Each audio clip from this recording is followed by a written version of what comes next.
Hello and welcome everyone. Today I'm going to be showing you how to make a sessionable Manhattan. And by sessionable, I mean low ABV. So a little bit less alcohol than your standard Manhattan, which typically includes 2 ounces of rye whiskey and 1 ounce of sweet vermouth, as well as a little bit of bitters. So it's kind of flipped the recipe on its head, and there's more sweet vermouth than there is rye whiskey. And then we've incorporated Amontillado, sherry and dry vermouth for some more complexity and some nuttiness from the Amontillado sherry. Before I get started, I thought I'd give you a little bit of a run through of the ingredients that I'm working with today. I got called out in one of my recent videos for describing a particular whiskey that was definitely incorrect.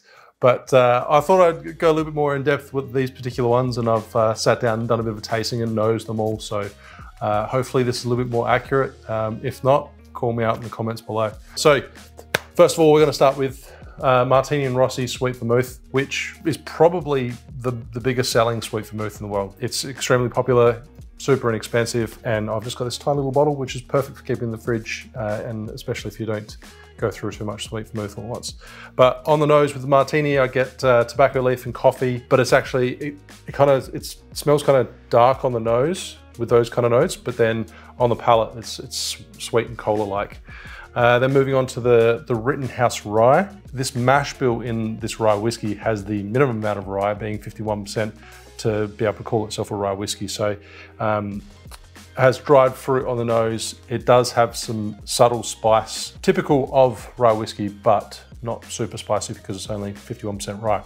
Then moving on to the Amontillado sherry, Lustau. I hope that's how you pronounce it.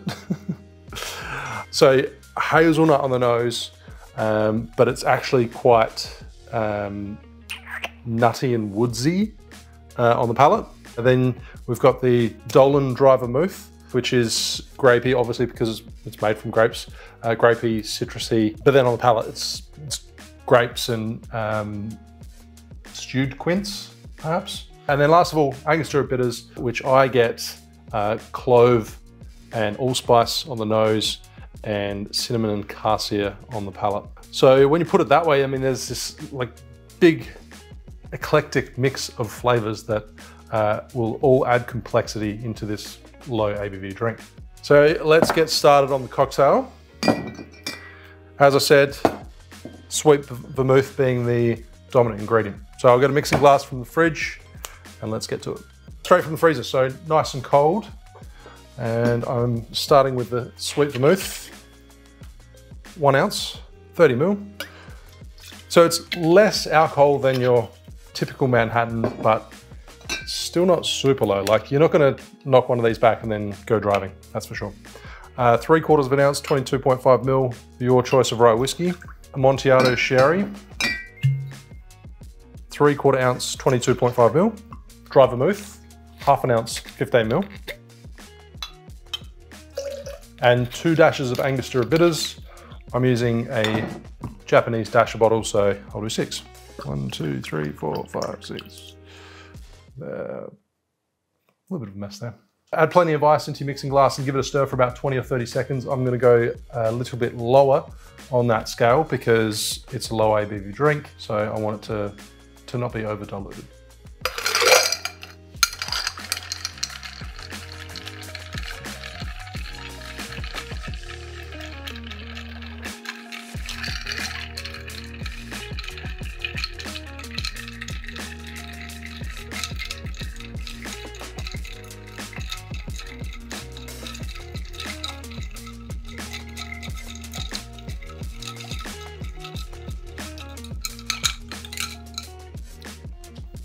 Into a chilled Nicanora or a coupe glass, completely up to you. Straight into the glass.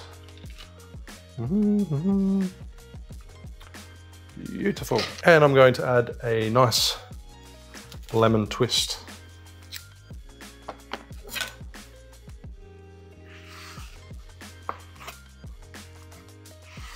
Twist over the top, so I want all those lemon oils in the drink.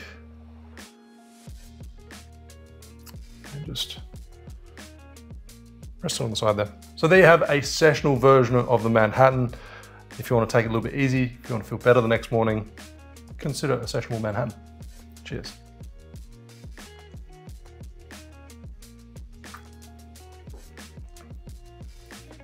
Now obviously you get the citrus that's really bright on the nose because it's sitting there on the edge of the glass, it's right in your face.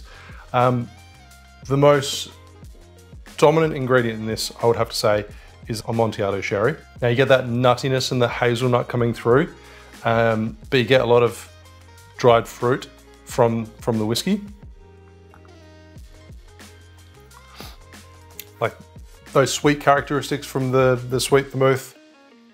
It's really light, fruity and nutty. It's quite nice. Is it a good substitute for Manhattan? I'll let you guys be the judge of that. See you next Wednesday.